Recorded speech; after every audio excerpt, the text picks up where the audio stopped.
Hello and welcome to a conversation with Mr. Michael Sweet of Stryper. I'm your host, Eric Miller. This is part of the Pods and Sods network. I want to thank you first off for clicking the download button or the subscribe button or both of those or however you stumbled upon this episode. Much appreciated. It was a real treat to speak to Michael. He's a lead singer, lead guitarist, and principal songwriter, of Stryper, and did a run in Boston on guitar and vocals, and just a killer voice and a sweet guy. And we talk about the early days of Stryper, Against the Law a bit, his solo career, Reborn, and Boston, and their new album, which is just incredible, heavy, almost heavier than anything they've ever done. It's called Fallen, and we'll hear a bit about that and learn about some of the songs. So once again, thank you, and without any further ado, conversation with Mr. Michael Sweet.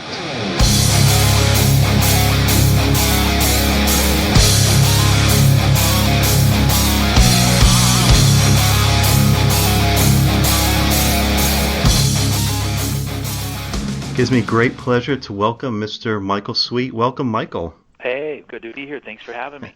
Thanks for taking the time to speak with me. Been a Stryper fan since, I guess 86. I was a to hell with the devil kind of guy. That's when I jumped on and, followed your solo career quite a bit. I'm a huge fan of that, actually. So we're going to trace that a little bit. But, going back to kind of the beginning, I want to ask you about some of your guitar influences. What guitar players as a kid blew your mind in your formative years? Well, I started playing guitar, learning guitar when I was 5. Right. And my dad had a Gibson 12-string jumbo, and he tried teaching me how to play on that, and it was hard because, I was a little kid.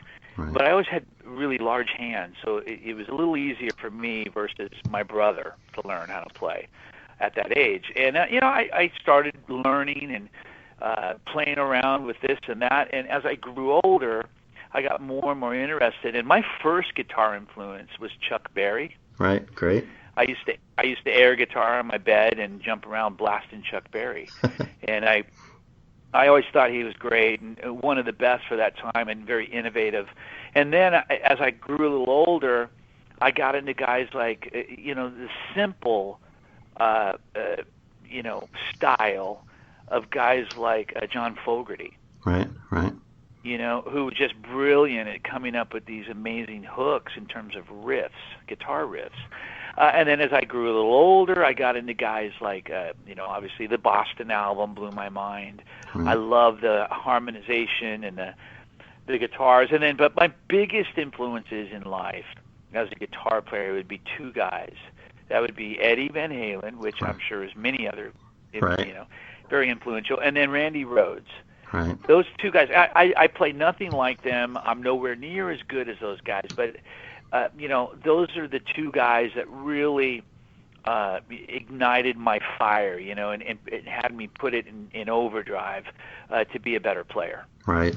Yeah, so you probably had reached a certain level of proficiency, and then, holy moly, here are these two guys, and it just probably opened up a whole other thing. They blew my mind. I mean, and the reason why they blew my mind, it wasn't just the guitar playing, which was brilliant, but it was also the guitar tone.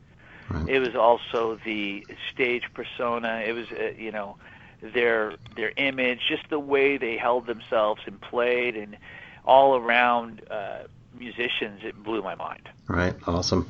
I wanted to ask you about an early Stryper factoid that I saw on Wikipedia, which, of course, is always true. It said at a point, it's always like dead on the money. Of course, right? It said Doug Aldrich and C.C. DeVille had once tried out for Stryper in your, before I guess Oz joined. Is that true? And can you imagine what direction Stryper would have taken if C.C. had been the guy? I know, it's crazy. And, C.C., it's true. We hit it off on the streets of L.A. when he came out from New York years ago. And we introduced ourselves and started hanging out. And he eventually came down to the house and brought his gear, and we jammed. And we were talking about having him join our band, which was at the time called Rock's Regime. Okay, right. And the reason why he didn't join, he was excited. We were excited, and we were thinking, wow, okay, this is going to be cool. And when he found out that we were going to do the yellow and black thing, head to toe, and his guitars would have to be painted yellow and black and everything, that was the breaking point for him. Oh, really? Wow, interesting. And that's at least how I remember it. Right, that's interesting. But I remember that being a real issue with him, and him basically saying, guys, look, it's just not my thing. I'm not into the yellow and black thing at all. I'm gonna keep going after what I want to go after, and there you have it. He wound up joining Poison not long after that. And then Doug Aldrich came out from Philadelphia, and he and I hit it off. We actually were best buddies for a while. We did everything together. Right. And we hung out and did everything together, and he came down to the house and jammed, and it's a similar situation.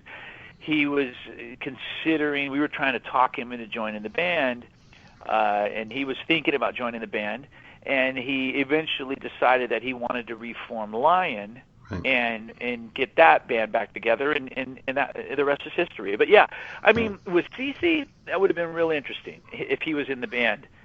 With Doug, that would have been very interesting too. Doug, I believe, Doug's one of my all-time favorite players. Didn't he appear in one of your later or more recent solo albums as well? Like, you've worked with him. He did. He did a guitar solo on a song called Anybody Else, and he killed it. But, I put him up there with guys like Eddie Van Halen and Randy Rhoads. I think he's one of, if I had to compile a list of top 10 guitar players, Doug would be on my list. Nice. So jumping on to 86 is, like I mentioned, that was the record that, kind of took Stryper to a new level. Can you just talk briefly about,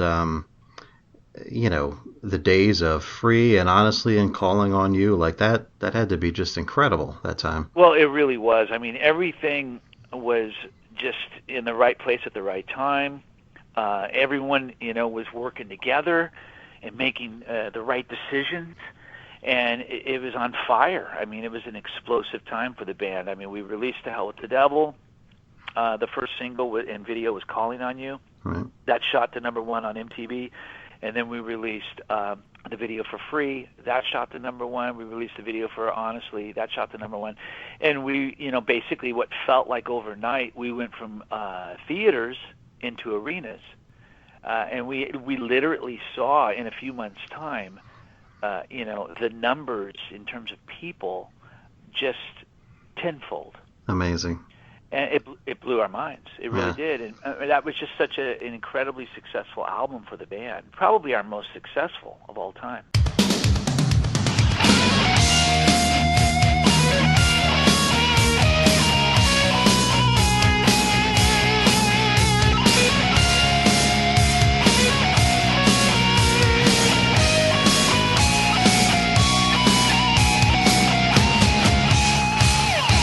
Free to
it did that thing that I'm sure you've struggled with quite a bit, which is, ushered in a bit of mainstream acceptance, whatever that means, right?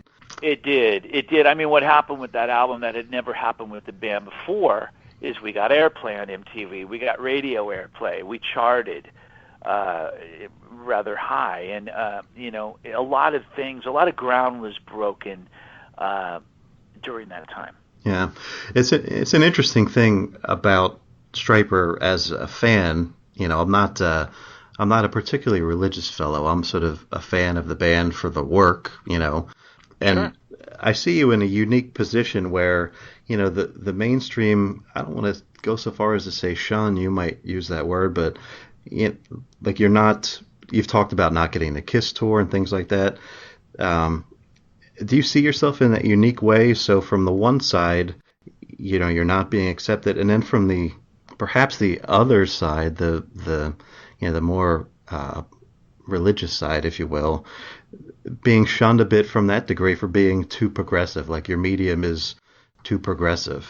So you're kind of caught in this weird middle. Well, yeah, I think so. We are definitely caught in a weird middle. And one side of it is I feel like we've been limited in some ways, right. But at the same time, I feel that because of who we are and the way we've done things, kind of marching to our own drum beat and doing it our own way, a lot of things have happened for this band that might not have happened for any other band. Right.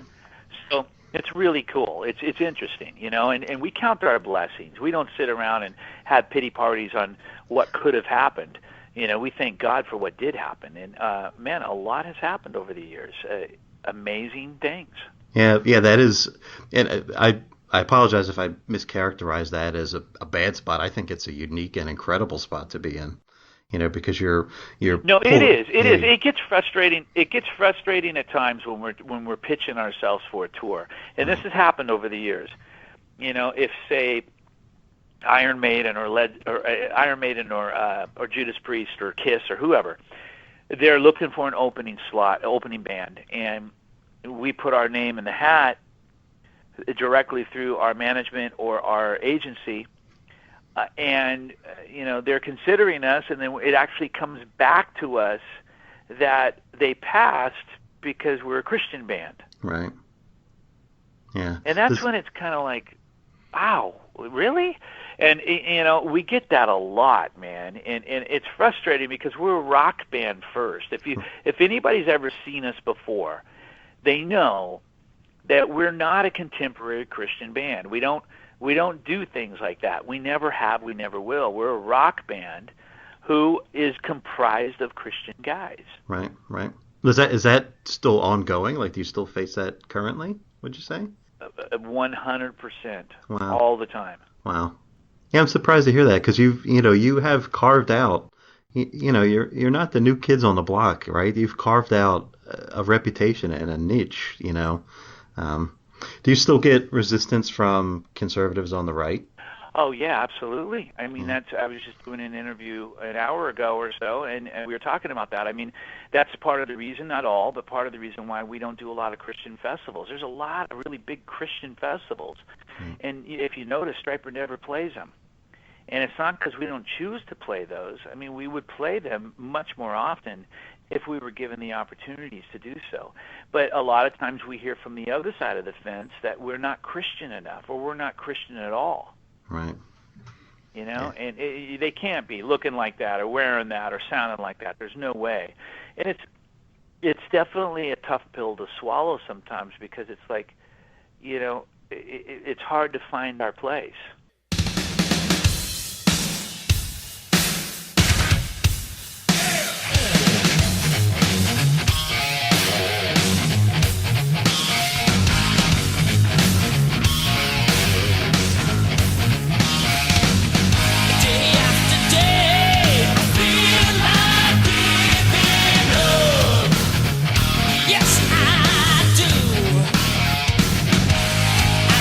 Your way,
the spot you're in is a unique one, and your fans are certainly appreciative that you're in that spot. So I wouldn't give that too much credence. That's what trailblazers do, Yeah, right? I agree. I couldn't Agree more. I could not agree more. And we're very thankful for our fans and where we've come from and where we are and where we're going, man. I mean, we're excited about the future. We feel like we're doing the best music of our careers and the history of the band, and we're excited about the next album. We can't wait to outdo Fallen with the next album that we record. Good to hear. I just want to touch on very slightly, obviously Against the Law, you kind of took a bit of a different direction, and that's been well documented. But the one question I wanted to ask is, when writing lyrics, does it prove challenging to kind of walk that line we were just talking about, to be specific in terms of the Christianity, the messages of faith, and yet make it accessible to the non-Christian audience in terms of lyrics? It's hard. It's hard sometimes. And the thing that's very difficult to do is to not be repetitive, right? And just kind of say the same thing. And we did that in the past. I go back and reread a lot of those lyrics, or as I'm out singing them night after night, I think, God, this is a real corny lyric, Right. Or, wow, I can't believe how many times we say the word rock in this song, about 25 or 30, And these days we try a lot harder to get a little deeper with the message, but at the same time stay on path with what we've always been presenting, and that's basically the love of God. And we want to inspire people. There's enough anger in this world, enough bitterness in this world, and Stryper always tries to give love, hope, grace, mercy through the song. Right. And that's what we'll keep doing.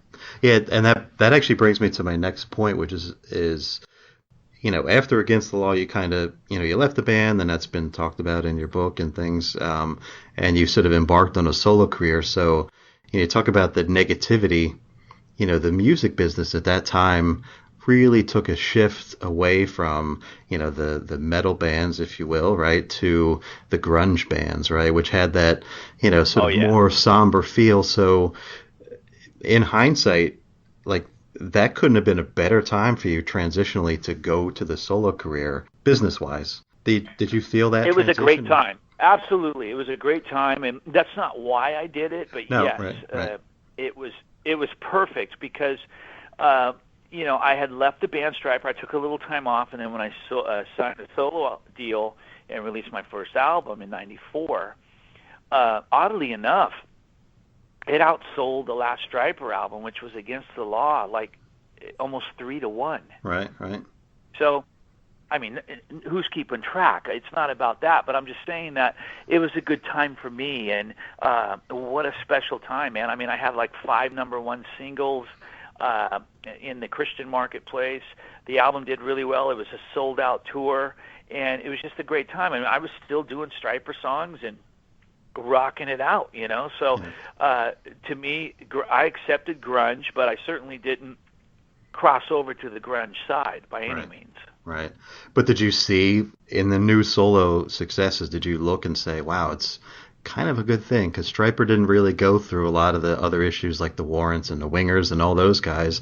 Not to lump you in, but, you didn't have to face that, that abrupt right turn. And you're right, and a lot of them did, and some of them didn't. I mean, there were a few bands that actually broke after grunge came on the scene. Right, true. That were 80s rock, So it was an interesting time in music, and what's really sad about that, and I guess it falls in line with whatever else is in style, is we're a society of flavor of the week.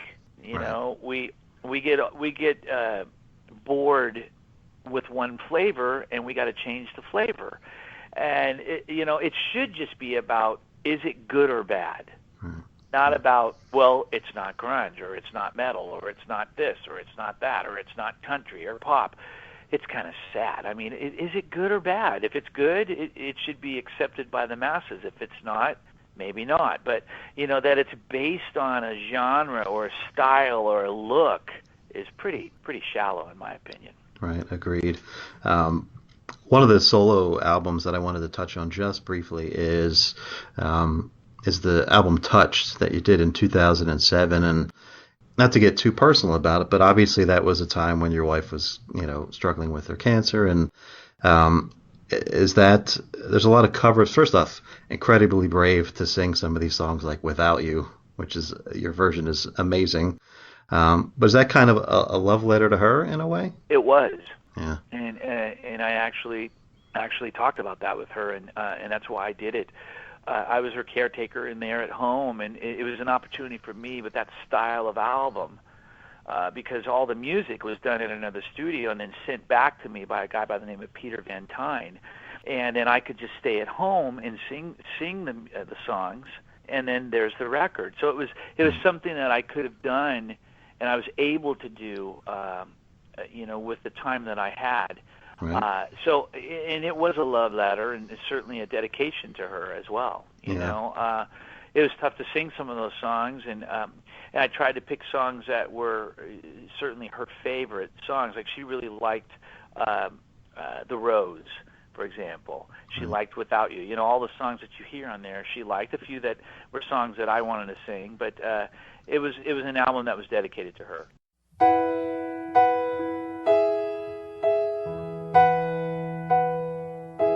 No, I can't forget this evening or your face as you were leaving, but I guess that's just the way the story goes. You always smile, but in your eyes your sorrow shows. Oh yes, it shows.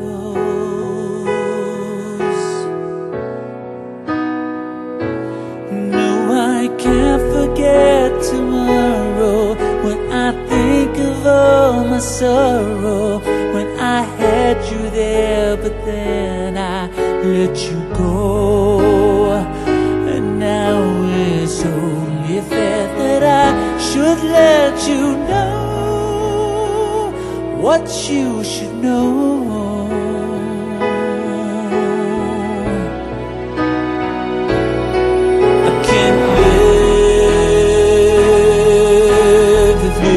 Without you, I can't give anymore. I can't live if living is without you. I can't give anymore. Well, I can't forget this evening or your face as you were leaving, but I guess that's just the way the story goes. You always smile, but in your eyes your sorrow shows. Oh yes, it shows.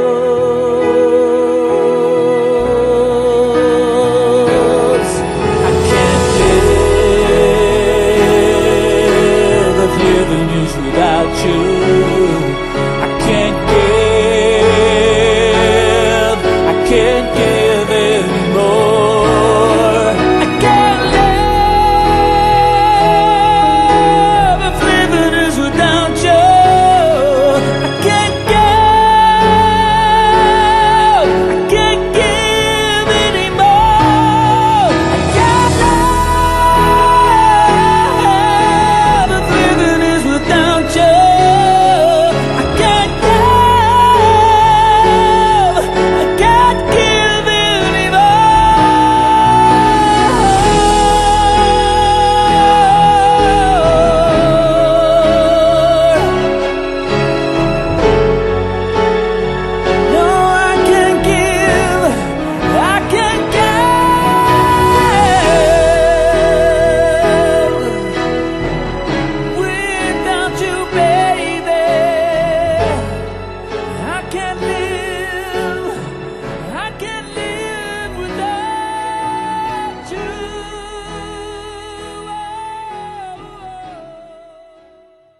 Wonderful. And she got to enjoy it, I'm assuming. She did. She got to hear it and enjoy it, and that was really amazing. That's great. So yeah, and you know, you don't really hear much about that.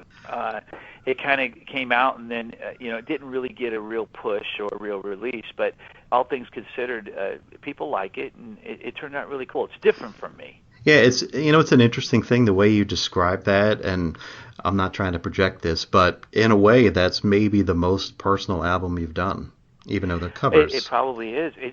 I would say that it absolutely is, no doubt about it. Another thing about that that's interesting is the orchestration, right? So it's a bit more sparse. You're using strings and things, which, as a Stryper fan, plants the seed. Like, would you ever do a full-blown, like, Stryper performance with an orchestra? Like, imagine First Love and Battle Hymn and some of these songs with a full-on symphony behind you. It would be amazing, and I think that would be something that we would all love to do. The opportunity has never been presented to us, but it would make perfect sense. And the gentleman that orchestrated and arranged what you hear on that album, his name, like I said, is Peter Van Tyne. Really talented guy. He's a local guy. He also did the song of mine called Stone, right, which is on my album Truth, and he's just brilliant. And that's what he does. He does film. He orchestrates film soundtracks, and he's really good. Right. Awesome.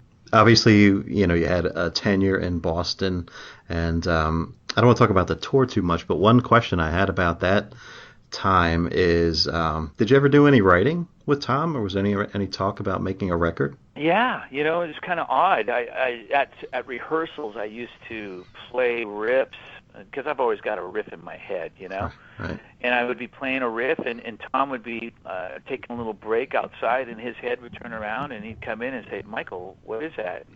And I'd say, "It's just an idea I'm working on." He'd say, "I love that." And he'd say, "I really like that." So I eventually took 3 or 4 of those riffs I played during rehearsals, and I went and made a demo. Right. And just a real rough demo, and I submitted it to Tom because he wanted me to. He asked me to. And once I did, they didn't wind up using any of them. But that was a period where I was exiting the band, and I'm not sure if it was due to politics or if it was just due to not fitting in. I listen to their new album now, and I can see how those might not have fit in, because quite frankly, they were a little more Boston of old sounding, like from the first and second album, than the new stuff. Right. And that probably was already in progress at that point. It probably was. And I've said this in interviews and stuff. I would love to have the opportunity, whether it would ever be a reality or not. I would love to have the opportunity to co-produce or be a part of a new Boston album and help take them in that direction of. Can you imagine if they released an album that sounded every bit as good as the first or second Boston albums? Oh, crazy. People would flip out. I personally think they'd be one of the few bands in rock history in today's times to have a gold album, maybe even a platinum album. Yeah. I think it would go through the roof. I do. Yeah, I think you're right. But that's just my opinion. But I'd love to have the opportunity to be a part of that if that ever happens. You never know. Are you still in touch with anybody in that camp? I've reached out to Tom numerous times over the past year or so, and I haven't heard back from him. They've been busy. They tour, we tour. Everybody's busy. Right. But maybe someday I'll get a message from him of some sort. Great. So you returned to the fold, if you will, with Stryper about 15 years after Against the Law for Reborn. Can you talk about that a little bit? Well, we did a show. A one-off show, and we weren't technically together again. We were just doing some touring. We did touring in 2003 and this one-off Puerto Rico show. And while I was down there, I played the guys my new album that I was working on. It was a demo, and it was supposed to be a solo album, and that was the Reborn record. Right. And they flipped out over it. Oz said, "Oh my gosh, this would be amazing. This is a Stryper album." So I eventually suggested making it a Stryper album, and everyone really liked the idea. We went in and added a few things and redid the drums and remixed it and whatnot. But for the most part, it stayed pretty much as it was. Right.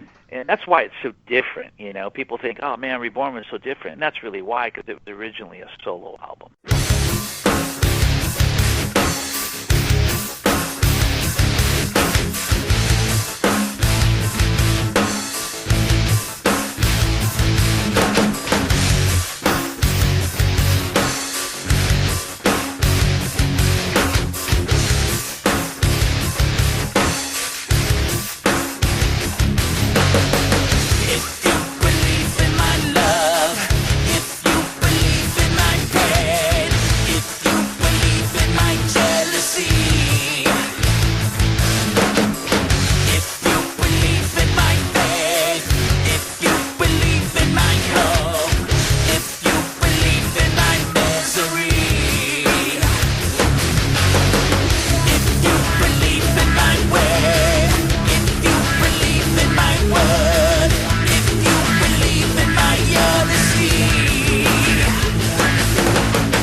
I'm just blown away going from Reborn to Fallen, over the past 10 years. I'm blown away at the transition of the band and how we've evolved into what we are now, which is really what we were back in the heyday. I feel like we're in our prime. Yeah, no doubt. And, Fallen's the new record, and it's every bit as heavy, if not heavier, than Stryper has ever been.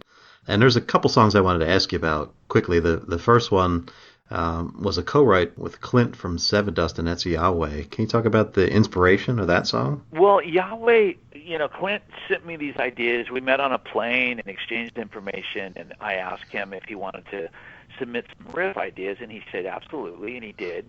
And I love that one in particular. Now, if you heard the version he sent, it was more modern. It sounded like something you'd hear on a Seven Dust album. Right. But it had that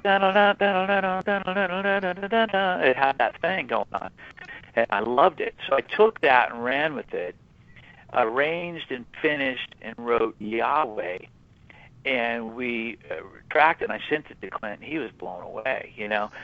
But man, I tell you, if it hadn't been for Clint's riff idea, that song would never have come to life ever. No. So it was a joy to work with him in some degree on a song. I'd love to do more with him. and maybe that day will happen. He's a great guy. We share the same beliefs, and what a cool guy he is, and what a talented guy he is. Just to touch very lightly and quickly on the song itself, lyrically it's about the crucifixion of Christ. Okay. And musically, it fits right in with the lyric. I mean, the music is powerful, it's epic, it's the longest song we've ever done, 6.5 minutes. It changes tempos 4 times, and it's really unique for Stryper. It's definitely out of the norm, and it's just a powerful song, both musically and lyrically. Yeah, and you can certainly feel that. It is epic for sure. How about the song Pride? Well, Pride is a real straight-ahead approach. You know, it's very simple riff, but very hooky riff. A little bit more of a modern flair to it than, say, something like Yahweh or King of Kings, which is a little more old school. Pride's got a little more modern twist to it. It's talking about how pride can kind of screw up our relationships in life. You know, because we do get so prideful to the point where we shut people out and never speak to them again over something very simple. Right. Or something small that might have happened, and put that wedge between us. So it's talking about, you know, tell me why pride. You know, let's put it aside. Let's not let pride destroy us. Right. Musically speaking, that's the first music video for the album that will come out on release day. Great. And it's powerful, man. It's a great video. It's a great song, and I that's one of my favorites on the whole album.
So can you talk about maybe what's coming up next? I think I read somewhere that you got a new solo album in the works for 2016. I do. I got to get on it, man. I got a lot of work to do, but it's we're supposed to start recording end of November, early December. Okay. And I'm going to be turning it in by the end of January, early February, and that's going to come out. I'm going to guess sometime around May or June of next year. Great. And it's going to be released on Rat Pack Records. And man, I can't wait. Will Hunt is going to be drumming on it. He plays for Evanescence and Black Label and Nice. a bunch of other people. Nice. Really talented guy. And it's going to be a real in-your-face kind of bare bones kind of album. There's not going to be a lot of big background vocals, not going to be a lot of keyboards. It's going to be a guitar, in-your-face, hard rock / metal album, back to the basics. Right. I can't wait to do that. And then I start working on a new Sweet Lynch album. Oh, great. Next year. Great. Yeah. And we're gonna start on that maybe February, March. That'll come out next year at some point, end of the year. And then I'm talking about working on this project with Joel Hoekstra, Troy Lucetta, and Robbie Crane. Wow. That's a cool And that's lineup. going to be kind of a super group kind of project. And, that's going to happen next year as well. Stryper's going to be touring a lot. I mean, 2016 is going to be probably my busiest year ever. Good. Good for you. That's awesome. So I'm excited. I really am. That's cool. And just sort of in closing, one sort of funny question I like to ask people. So, you've been touring for, 20, 30 years now. Do you have any favorite kind of Spinal Tap like moments? Oh gosh, so many. I mean, we used to, when we toured with White Line, we used to screw around with them and they'd screw around with us, and we went back and forth and back and forth. And I talk about that in my book. That was one big Spinal Tap moment, and so many to tell. But the one story that I share in my book as well, you probably already know about. Do you know about the glass eye story? I would enjoy hearing it again. Well, what happened is this really bizarre show. We were playing in Australia, Right. full house, big arena, and we're rocking out. And this guy right at my feet is screaming and yelling, and pointing at my feet as I'm trying to perform. And this goes on for a couple songs, and I'm just trying to focus on getting through the song. And then when we stop, and you can hear the crowd screaming. You hear this guy yelling and pointing and screaming. Couldn't understand him. He had a real heavy, thick Australian accent. Right. He looked like a pirate, red bandana, earrings, missing teeth, whole 9 yards, beard stubble, right off a pirate ship. Right. And I'm just rocking, and finally I look down at my feet to see what the heck this guy is trying to show me. And I see this, what looked like a wad. To me, it looked like someone spit out their gum, and it was sitting by my foot. And I thought, okay, this guy's warning me that I'm going to step in his gum, which I'm an idiot for thinking that. So eventually I hit a power chord, sustaining power chord. I bend down on one knee, and I flick this piece of gum into the crowd. And when I flicked it, it was like flicking a marble. Oh, boy. It went flying into the crowd. It's gone. The guy's screaming and swearing at me, and it wound up being this guy's eyeball. Oh, my goodness. His glass eye. I have no idea how it popped out of his head. Right? But it did. Yeah, it did, and it rolled over to my feet, and he wanted me to, I guess, hand back his eye. I don't know. I still can't. I'm still kind of spinning over that one. I couldn't look at the guy. It was embarrassing because he was really upset with me. He was swearing. He's swearing at me, Right. And that's the glass eye story, man. And it happened in Australia. It seems like every time we go to Australia, weird things happen. We got arrested in Australia. Obviously, they staged it, but we were doing an in-store there, and people were breaking the windows and on the roof and trying to kill us, basically, in a good way. They were pulling our hair and ripping our clothes and everything. Well, the paddy wagon came and pulled up, and we got inside, and they took us to the police station, and we staged like a a picture for the papers the next day, you know. Oh boy! But every time we go to Australia, man, it gets crazy. Right. Wait till the next time you go back and some guy with one eye shows up. He'll be looking for you. I know. I'm thinking that he will show up someday, and I have no idea what I'm going to tell him. I'll offer to buy him a new eye. I don't know, man. How does your eye? When I could just envision him headbanging, and the eye from the force of the head going down, the eye pops out. It's kind of crazy. No other band can stake that claim, Michael. Just Stryper. No. You can rock somebody's eyes out of their head, right? Awesome.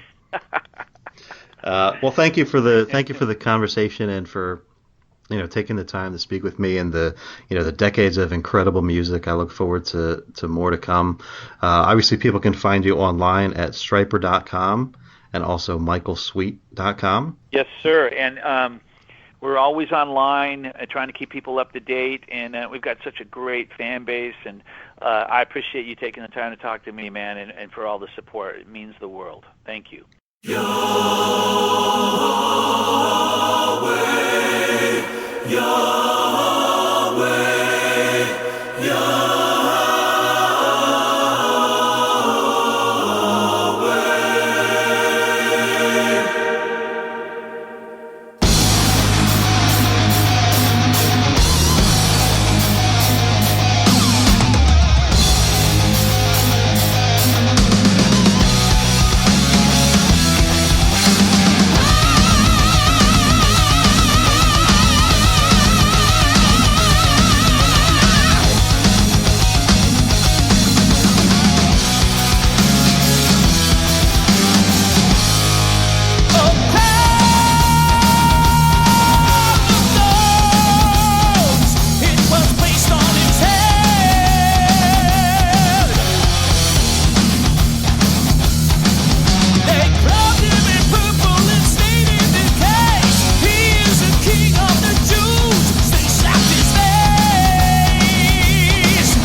Thanks again for checking out this episode, and thanks to Michael for the conversation. I really enjoyed it, and hopefully you did as well. You can find more on him and Stryper on the websites we mentioned, michaelsweet.com and stryper.com. You can find more on Pods and Sods on Facebook, facebook.com/Pods Sods. You can find us on Stitcher. You can find us on iTunes, where hopefully you will leave some positive feedback. Click a couple of stars. Help a brother out. 5 stars, the better. You can also find us on our blog, which is podsodcast.blogspot.com, where all the episodes are like tagged, and you can sort them and search them and all kinds of goodness. So hopefully you'll check that out. So thank you again for listening, and I leave you with some words of inspiration that always ring true for me. Mr. Bill Hicks. Thank you. The world is like a ride at an amusement park, and when you choose to go on it, you think it's real, because that's how powerful our minds are. And the ride goes up and down and round and round. It has thrills and chills, and it's very brightly colored, and it's very loud, and it's fun for a while. Some people have been on the ride for a long time, and they begin to question, is this real, or is this just a ride? And other people have remembered, and they come back to us, and they say, hey, don't worry, don't be afraid, ever, because this is just a ride. And we kill those people. Shut him up. We have a lot invested in this ride. Shut him up. Look at my furrows of worry. Look at my big bank account and my family. This has to be real. It's just a ride. But we always kill those good guys who try and tell us that. You ever notice that? And let the demons run amok? But it doesn't matter, because it's just a ride. And we can change it anytime we want. It's only a choice. No effort, no work, no job, no savings of money. A choice right now between fear and love. The eyes of fear want you to put bigger locks on your door, buy guns, close yourself off. The eyes of love instead see all of us as one. Here's what we can do to change the world right now to a better ride. Take all that money we spend on weapons and defense each year and instead spend it feeding, clothing, and educating the poor of the world, which it would many times over, not one human being excluded, and we can explore space together, both inner and outer, forever in peace.